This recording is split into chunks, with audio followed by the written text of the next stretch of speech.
অবশেষে এবার প্রকাশ হলো ফিফার নতুন র্যাঙ্কিং, যেখানে চমক দেখিয়েছে একাধিক দল। দর্শক, আর্জেন্টিনা, ব্রাজিল সহ বিশ্বের সকল শক্তিশালী দলগুলো কত নম্বরে রয়েছে বিস্তারিত জানতে আমাদের আজকের ভিডিওটি শেষ পর্যন্ত দেখতে থাকুন। দর্শক, কাতার বিশ্বকাপের পর থেকেই ধারাবাহিক আর্জেন্টিনা।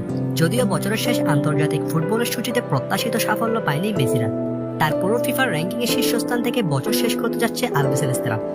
দর্শক, বৃহস্পতিবার শেষবারের মতো এবছরের র্যাঙ্কিং এর তালিকা প্রকাশ করেছে ফুটবলের সর্বোচ্চ নিয়ন্ত্রণ সংস্থা ফিফা। এই মাসে খেলা দুটি ম্যাচের প্রথমটিতে প্যারাগুয়ের মুখোমুখি হয়েছিল আর্জেন্টিনা, যে ম্যাচে প্যারাগুয়ের ঘরের মাঠে হেরে যায় আলবিসেলেস্তেরা 2-1 গোলের ব্যবধানে। সেই ধাক্কা সামলে ঘরের মাঠে পেরুর বিপক্ষে 1-0 গোলে জিতে কোপা আমেরিকার বর্তমান চ্যাম্পিয়নরা। এতে তাদের রেটিং পয়েন্ট অবশ্য কিছুটা কমে গিয়েছে।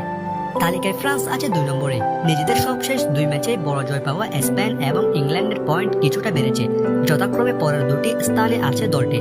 দর্শক, চলুন এক নজরে দেখে নেওয়া যাক পয়েন্ট তালিকা, কে কত নম্বরে রয়েছে এবং কে উন্নতি করেছে ও কে করেছে অবনতি। দর্শক, ফিফার প্রদানকৃত র্যাঙ্কিং এর প্রথম অবস্থানে রয়েছে বর্তমান বিশ্ব চ্যাম্পিয়ন আর্জেন্টিনা। যদিও তাদের রেটিং পয়েন্ট কিছুটা কমে গিয়েছে প্যারাগুয়ের বিপক্ষে হারার কারণে, তবে এতেও টেবিলের 1 নম্বর স্থান ধরে রেখেছে লিওনেল স্কালোনির দল। 2 নম্বরে রয়েছে কিলিয়ান এমবাপ্পেদের ফ্রান্স। 3 নম্বরে রয়েছে 2 ম্যাচে জয় পাওয়া এবং বর্তমানে দুর্দান্ত পারফরমেন্স করা স্পেন, এবং 4 নম্বরে আছে ইংল্যান্ড। অন্যদিকে 5 বারের বিশ্ব চ্যাম্পিয়নদের অবনতি ঘটেছে ফিফার র্যাঙ্কিং এ, তারা রয়েছে এবারের প্রকাশিত র্যাঙ্কিং এর 5 নম্বরে। অন্যদিকে উন্নতি হয়েছে পর্তুগালের। ক্রিস্টিয়ানো রোনালদোদের পর্তুগাল রয়েছে 6 নম্বরে। 7 নম্বরে আছে নেদারল্যান্ডস, 8 নম্বরে বেলজিয়াম এবং 9 নম্বরে রয়েছে ইতালি। অন্যদিকে র্যাঙ্কিং এর উন্নতি হয়েছে জার্মানির। 10-এর বাইরে থাকা জার্মানি বর্তমানে 10 নম্বর স্থানে উঠে এসেছে।